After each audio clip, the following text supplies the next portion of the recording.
Naglakad sa dilim, walang patutunguhan, ngunit binuksan niya ang aking puso. Dahil sa habag at awa niya, ako'y tinawag. Sinabi ng anak, walang makalalapit kung hindi ito'y pagkaloob ng Ama sa langit. Hindi dahil sa galing, hindi dahil sa gawa. Kaya ngayon, buong buhay ko iaangat ko sa Kanya. Ang puso kong pinili niya at inilitas ng biyaya.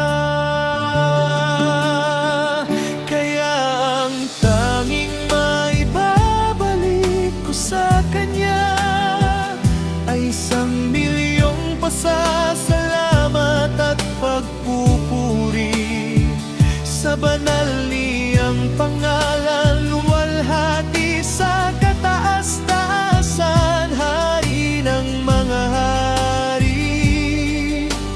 Amen. Kaya ang tanging maibabalik ko sa Kanya ay 1,000,000 pasasalamat at pagpupuri sa banal niyang pangalan. Luwalhati sa kataas-taasan, Hari ng mga hari. Amen.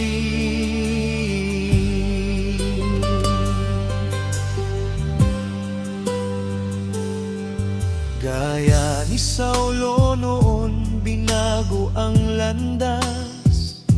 Mula sa pagkaligaw, tinanggap ang lunas. Baong bautismong tubig at salita niya, naging bahagi ng Kanyang katawan tayo. Kaya ngayon, buong buhay ko iaangat ko sa Kanya. Ang puso kong pinili niya at iniligtas ng biyaya. Kaya ang tanging maibabalik ko sa Kanya ay 1,000,000 pasasalamat at pagpupuri sa banal niyang pangalan. Luwalhati sa kataas-taasan, Hari ng mga hari.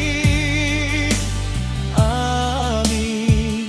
Kaya ang tanging maibabalik ko sa Kanya ay 1,000,000 pasasalamat at pagpupuri sa banal niyang pangalan. Luwalhati sa kataas-taasan, Hari ng mga hari.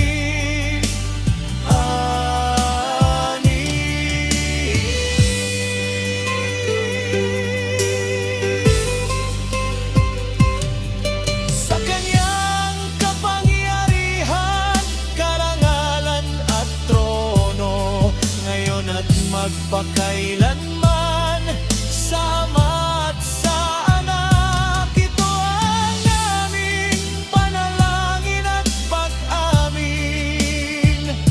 Luwalhati sa Diyos na nag-iisa.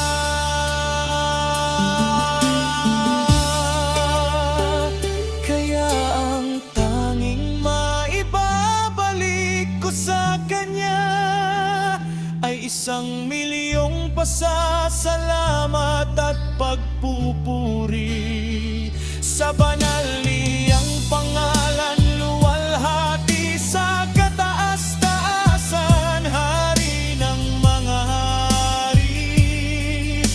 Amen. Kaya ang tanging maibabalik ko sa Kanya ay 1,000,000 pasasalamat at pagpupuri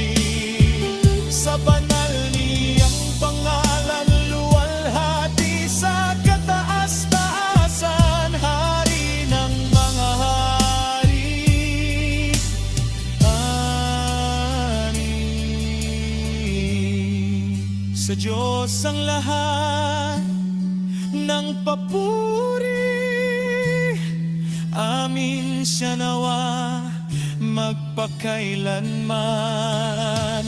Napakagandang likha mo, mahal, ang mensahe ng pagbabago. Gaya ni Saulo, kaligtasan sa biyaya at walang hanggang pasasalamat sa Diyos ay talagang umaantig ng puso. Nandito na ito, buo at handang gamitin.